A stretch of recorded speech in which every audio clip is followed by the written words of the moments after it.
Hello everyone. आज की video में हम देखेंगे बिहार स्टेट 2023। आज हम होम साइंस प्रैक्टिस सेट 8 करेंगे। इससे पहले हमने 7 प्रैक्टिस सेट ऑलरेडी कर रखा हुआ है। अगर आपने वो वीडियो नहीं देखा है तो आप जाकर वीडियो के प्लेलिस्ट में चेकआउट कर सकते हैं। ये सारे सवाल आपके एग्ज़ाम के पूछे हुए सवाल है, इसलिए हर एक सवाल आपके एग्ज़ाम के पॉइंट ऑफ व्यू से काफ़ी ज़्यादा महत्वपूर्ण हो जाता है। इसलिए एक भी क्वेश्चन बिना स्किप किए वीडियो का अंत तक जरूर देखिएगा। अगर आपने अभी तक इस चैनल को सब्सक्राइब नहीं किया तो प्लीज़ चैनल को सब्सक्राइब जरूर कर लीजिएगा। चलिए शुरू करते हैं आज का पहला सवाल। पहला क्वेश्चन है सेरिबेलम नियंत्रण करता है। आपको बताना है जो सेरिबेलम होता है वो किसे नियंत्रित करता है। ऑप्शन ए है घ्राण शक्ति को, ऑप्शन बी है दृष्टि को, ऑप्शन सी है शरीर संतुलन को, ऑप्शन डी है वाणी को। तो सेरिब्लेम तथा मेंडुला आपका ओलोंगोटा मानव के पश्च मस्तिष्क में होता है। ये शरीर के संतुलन को स्थापित करने के लिए शरीर के ऐच्छिक पेशियों को संकोचन एवं नियंत्रण रखने में कार्य करता है। तो राइट आंसर आपका ऑप्शन सी हो जाएगा। जब आप देखते हो कि कोई ड्रिंक कर लेता है तो उसका जो सेरिबेलम होता है, जो माइंड में जो उसका सेरिबेलम होता है वो काम करना बंद कर देता है, इसलिए वो जाकर किसी नाली में या किसी में गिर जाता है। तो राइट आंसर आपका ऑप्शन सी हो जाएगा।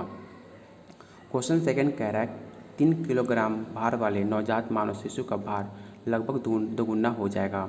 आपको बताना अगर 3 किलोग्राम कोई बच्चा है तो उसका वजन दोगुना कब होगा। 3 माह में या 6 महीने में या 9 महीने में या आपका 1 वर्ष में। इसका राइट आंसर आपका ऑप्शन ए हो जाएगा। 3 महीने में बच्चे का जो वजन है वो दोगुना हो जाएगा। तो राइट आंसर ए होगा। क्वेश्चन थर्ड कह रहा है निम्न में कौन सामान्य वयस्क मानव का रक्तदाब mmHg में दर्शाता है। तो आप याद रखिएगा 120/80 आपका mmHg में प्रकाशित किया जाता है। राइट आंसर आपका ऑप्शन ए हो जाएगा। क्वेश्चन 4 कह रहा है सगभारता काल की अवधि क्या होती है। तो सगभारता की अवधि आपके निषेचन से जन्म तक होती है। इसका राइट आंसर आपका ऑप्शन सी हो जाएगा। क्वेश्चन 5 कह रहा है स्त्री अंडाशय में एस्ट्रोजन और प्रोजेस्टेरोन उत्पन्न होता है। आपको बताना है जो स्त्री में जो एस्ट्रोजन हार्मोन पाया जाता है वो किससे उत्पन्न होता है। तो आप इसे याद रखिएगा, ग्रेफिन और एक्टिक फॉलिकल से मिलने से आपका उस हार्मोन का उत्पन्न होता है। राइट आंसर आपका ऑप्शन सी हो जाएगा। क्वेश्चन 6 कह रहा है दूध में स्टार्च के मिलावट के परीक्षण कैसे होता है। तो ऑप्शन है पोटेशियम, या ऑप्शन बी है आयोडीन के विलयन द्वारा, ऑप्शन सी है इलेक्ट्रोमीटर द्वारा, या इनमें से कोई नहीं। तो आप इसे याद रखिएगा, दूध में स्टार्च में मिलावट की परीक्षण आपके आयोडीन के विलयन के द्वारा किया जाता है। तो राइट आंसर आपका ऑप्शन बी हो जाएगा। क्वेश्चन 7 कह रहा है जो वस्तुएं और सेवाएं परिवार के सदस्यों के बिना धन का उपयोग से प्राप्त होती है उसे हम क्या कहते हैं। तो उसे हम अप्रत्यक्ष इनडायरेक्ट इनकम बोलते हैं। राइट आंसर आपका ऑप्शन बी हो जाएगा। क्वेश्चन 8 कह रहा है बजट सफल होता क्या है। इस क्वेश्चन को आप वी टिक आउट कर लीजिएगा, क्योंकि ये सारे सवाल आपके एग्जाम में आए हुए सवाल है। तो हर एक सवाल आपके एग्जाम के पॉइंट ऑफ व्यू से काफ़ी ज़्यादा महत्वपूर्ण है ही, लेकिन मेरे हिसाब से जो वी लग रहा है मुझे उसे टिक आउट कर रहा हूँ। तो आय बढ़कर, या ऑप्शन बी है व्यय कम करके, ऑप्शन सी है आय और व्यय के सही संतुलन से, या ऑप्शन डी है बचत करके। तो इसका राइट आंसर आपका ऑप्शन सी हो जाएगा।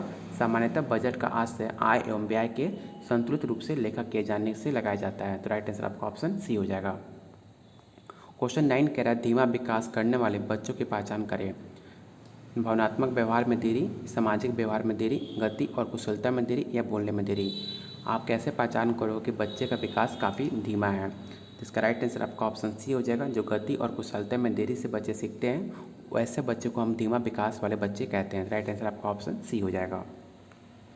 क्वेश्चन 10 कह रहा है बच्चों में कलात्मक खेलों के विकास कब होता है। बच्चे कब से आपने इमेजनरी थॉट में बच्चे खेलने लगते हैं। 2 वर्ष में, 6 वर्ष में, या 4 वर्ष में, या 1 वर्ष में। तो इसका राइट आंसर आपका 4 वर्ष हो जाएगा।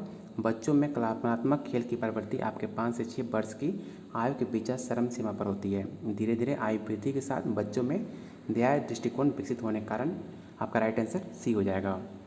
क्वेश्चन 11 कह रहा है ICI जो सिंबल होता है किसी खाद्य पदार्थ का प्रतीक है। तो इसका राइट आंसर आपका ऑप्शन बी हो जाएगा। ISI का full form Indian standard institute होता है, इसे आप जरूर याद रखिएगा। इसका फुल फॉर्म भी आपके एग्जाम में पूछा जा सकता है, तो इसको याद आप फुल फॉर्म जरूर कर लीजिएगा। राइट आंसर आपका ऑप्शन बी हो जाएगा। क्वेश्चन 12 कह रहा है निम्न में किस प्रकार का लेखा भविष्य योजना हेतु सहायक है। दैनिक लेखा, मासिक लेखा, वार्षिक लेखा, या ऑप्शन डी है साप्ताहिक लेखा। तो वार्षिक लेखा भविष्य में योजना बनाने में सहायक होता है। इस लेख के आधार पर निर्धारण किया जाता है कि आगामी संपन्न होने वाले कार्य में कब और कहाँ कितना खर्च किया जाना है। तो राइट आंसर आपका ऑप्शन सी हो जाएगा, वार्षिक लेखा। क्वेश्चन 13 है परिधान के वस्त्रों के चुनाव में निम्न में किस प्रकार ध्यान देना चाहिए। अवसर पे या फैशन पे या क्रियाशीलता या इनमें से सभी। तो इनमें से सभी आपका राइट आंसर हो जाएगा ऑप्शन डी। क्वेश्चन आपका 14 कह रहा है सिलाई में ट्रेसिंग विधि प्रयुक्त की जाती है। आपको बताना है कि जो सिलाई में ट्रेसिंग विधि होती है वो किस लिए यूज किया जाता है, ब्लाउज बनाने के लिए या पेटीकोट बनाने के लिए या शर्ट बनाने के लिए, इनमें से कोई नहीं। तो आप सबको पता होगा सिलाई में ट्रेसिंग विधि का प्रयोग ब्लाउज को सिलाई के लिए किया जाता है, तो आप इसे जरूर याद रखिएगा। क्वेश्चन 15 कह रहा है प्रसार शिक्षा स्कूल के बाहर दी जाने वाली एक व्यवस्था है जिसमें पौर और युवा शक्ति व्यय करके सीख सकते हैं। ये कथन किसका है? ये कथन आपके प्रसिद्ध शिक्षावादी आपके डॉक्टर एन मिंगर का है। राइट आंसर आपका ऑप्शन सी हो जाएगा। क्वेश्चन 16 कह रहा है केंद्र के अभाव में कोशिका के निम्न में कौन सा अनप्रेजेंट होगा? तो आप इसे याद रखिएगा, केंद्र के अभाव में कोशिका के गुण अनप्रेजेंट होते हैं। राइट आंसर आपका ऑप्शन बी हो जाएगा, गुणसूत्र। क्वेश्चन 17 कह रहा है मनुष्य के सभी कृंतक और रत्नक दंत गिर जाने पर शेष बचेंगे। आपको बताना है जो मनुष्य होते हैं उनके जो दांत होते हैं वो गिर जाते हैं, तो उनमें से कितने दांत बचे रह जाते हैं? तो टोटल आपके 20 दांत आपके बचे रहते हैं और बाकी दांत आपके गिर जाते हैं। राइट आंसर आपका ऑप्शन बी हो जाएगा। क्वेश्चन 18 कह रहा है ब्रिक की रचनात्मक और कार्यात्मक इकाई क्या होती है? तो ब्रिक जो किडनी उसका इंग्लिश नाम हुआ मानव शरीर का एक महत्वपूर्ण अंग है जो मानव शरीर के अंदर हानिकारक तत्वों को बाहर निकालने एवं शरीर में तरल पदार्थ खनिजों के आदि का नियमन करता है। तो इसका राइट आंसर आपका ऑप्शन बी हो जाएगा, नेफ्रॉन।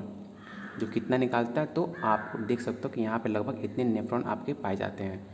क्वेश्चन 19 कह रहा है श्वसन क्रिया का नियंत्रण किसके द्वारा नहीं होता है? केंद्रीय तंत्रिका द्वारा या आपका पैरासिम्पैथिक तंत्रिका द्वारा, ऑप्शन सी है श्वासलिता या ऑप्शन डी है सिंपैथेटिक तंत्रिका द्वारा। तो इसका राइट आंसर आपका ऑप्शन सी हो जाएगा। क्वेश्चन 20 कह रहा है अंत श्वसन क्या होता है? तो अंत श्वसन और आपका रक्त कोशिकाओं के ऊतकों के बीच होता है। राइट आंसर आपका ऑप्शन बी हो जाएगा। क्वेश्चन 21 कह रहा है रोगी के लिए आहार आयोजित करते समय निम्न में किस पर ध्यान दिया जाता है? तो इसका राइट आंसर आपका ऑल ऑफ द अबव होगा, क्योंकि रोग का कारण जानना, आहार की प्रकृति और रोगों की भोजन संबंधी आदतें जानने के लिए हर चीज़ इंपॉर्टेंट है, इसलिए इसका राइट आंसर आपका ऑप्शन डी हो जाएगा, all of the above. Question 22 कह रहा है वस्त्र को छापने की क्रिया दोनों एक साथ की जाती है तो उसे हम क्या कहते हैं? तो उसे हम डुप्लेक्स छपाई के नाम से जानते हैं। राइट आंसर आपका डी हो जाएगा। क्वेश्चन 23 कह रहा है गृह विज्ञान प्रसार का उद्देश्य क्या है? आपको बताना जो होम साइंस है वो उसका मेन मकसद क्या है? इसका राइट आपका इसको पीवीआई टेक आउट कर लीजिएगा। इसका राइट आंसर आपका ऑप्शन डी हो जाएगा, क्योंकि महिलाओं को दृष्टिकोण को परिवर्तन लाना, परिवार में दृष्टिकोण को परिवर्तन लाना, और आपके ऑप्शन है महिलाओं को आत्मनिर्भरता के गुणों को विकास करना आपका होम साइंस का एक प्रमुख उद्देश्य है। राइट आंसर आपका ऑप्शन डी हो जाएगा। यहाँ टोटल आपके 5 पॉइंट दिए गए, इसे भी आप जरूर पढ़ लीजिएगा। क्वेश्चन 24 कह रहा है आपका जीव द्रव्य जो आपका प्रोटोप्लाज्मा होता है वो कार्बनिक अणुएं होती हैं, तो उसमें आपका प्रोटीन, कार्बोहाइड्रेट, वसा और आपका न्यूक्लिक अम्ल दोनों पाए जाते हैं, और आपका NaN और DNA दोनों में शामिल होता है। क्वेश्चन 25 कह रहा है ग्रामीण जनता के साथ मैत्री भाव स्थापित करने तथा उनकी समस्याओं को हल करने में सहायता प्रदान करने के लिए उद्देश्य श्री निकेतन योजना का प्रयोग कब स्टार्ट किया गया था? तो इसका राइट आंसर आपका ऑप्शन सी हो जाएगा। श्री निकेतन योजना का प्रारंभ रविंद्रनाथ टैगोर द्वारा शुरू किया गया था। इसे भी आप क्वेश्चन को वीवीआई टिक आउट कर लीजिएगा। कब किया गया था? तो 1920 में 8 ग्रामों से शुरुआत की गई थी। राइट आंसर आपका सी हो जाएगा, रविंद्रनाथ टैगोर। क्वेश्चन 26 कह रहा है व्यवस्थापन प्रक्रिया का पहला चरण कौन सा है? आपको बताना है व्यवस्थापन प्रक्रिया का पहला चरण कौन सा था? नियंत्रण, मूल्यांकन, योजना या दर्शन? तो व्यवस्थापन प्रक्रिया का पहला चरण आपका योजना या नियोजन होता है। राइट आंसर आपका ऑप्शन सी हो जाएगा। एकाधिकार और नियंत्रित व्यापार अधिनियम किस वर्ष प्रभाव में आया था? तो 1959 में या 1059 में या 1973 में आपका 1969 में? इसका राइट आंसर आपका ऑप्शन बी हो जाएगा, ये आपका 1969 होगा, इसे आप सही कर लीजिएगा। राइट आंसर आपका ऑप्शन बी हो जाएगा। क्वेश्चन 28 कह रहा है प्रेशर कुकर के वाष्प के दबाव में नियंत्रित करने के लिए किसका उपयोग किया जाता है? तो आपने देखा होगा जो उसमें एक सेफ्टी वाल्व लगा होता है आपका सर्कल टाइप का, उसका हम कुकर ना फटे उसके दबाव को बचाने के लिए उसका हम यूज़ करते हैं।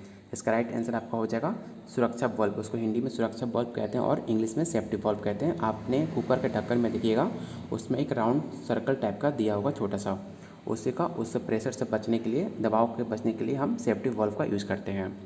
क्वेश्चन 29 कह रहा है कंजेस्टिव हृदय रोगी प्रतिदिन के आहार में सोडियम की मात्रा कितनी होनी चाहिए?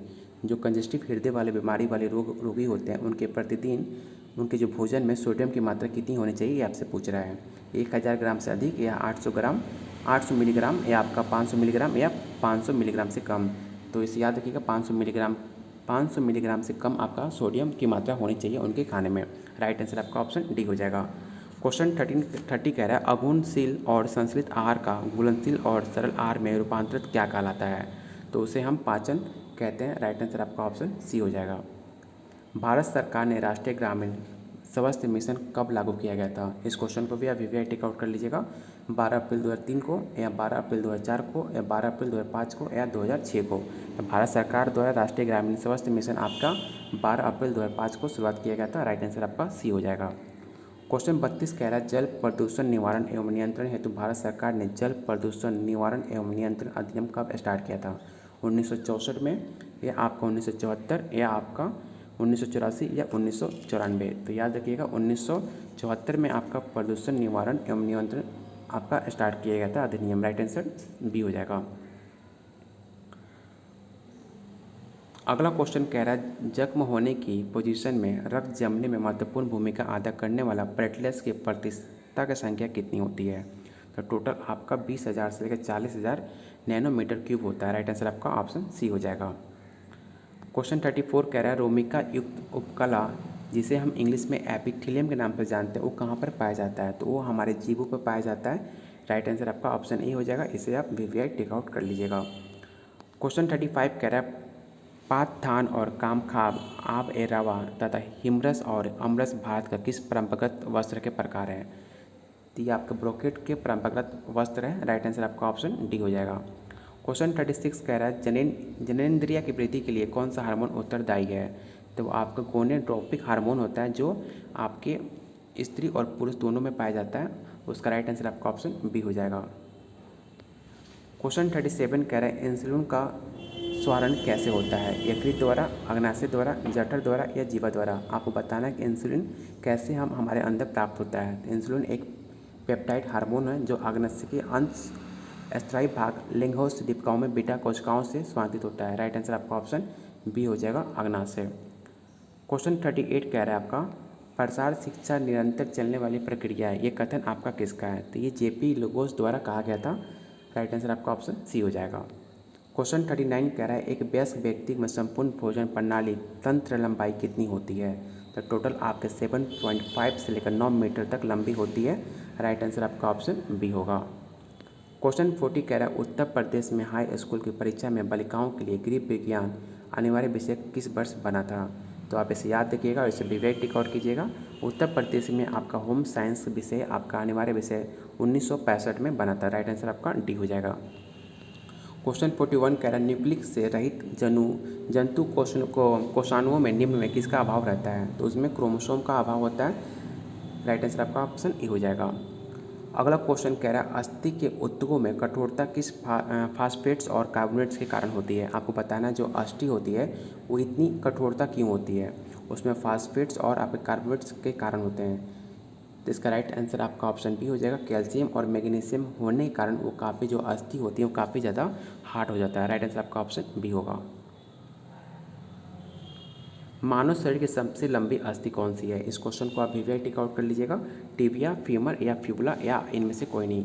तो आप सबको पता होगा मानव शरीर में सबसे लंबी अस्थि जांघ की हड्डी फीमर होती है, जो राइट आंसर आपका ऑप्शन बी हो जाएगा। क्वेश्चन 44 कह रहा है ब्रोकेट बना होता है। आपको बताना है जो ब्रोकेट होता है किससे बना होता है? तो ब्रोकेट आपका धनी वर्ग की महिलाओं के परिधान से बना होता है।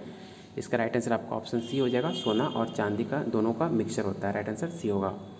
क्वेश्चन 45 कह रहा है रोगी की तनिक से आघात के फलस्वरूप अत्यधिक रक्त स्राव हो सकता है। तो हीमोफिलिया आपका राइट आंसर हो जाएगा, ऑप्शन ए। क्वेश्चन 46 कह रहा है बिस्तर घाव का क्या कारण है? आपको बताना है जो बिस्तर घाव होता है उसका क्या कारण है? तो दबाव, रगड़, गीलापन, आपका सब राइट आंसर हो जाएगा, ऑल ऑफ द अबव।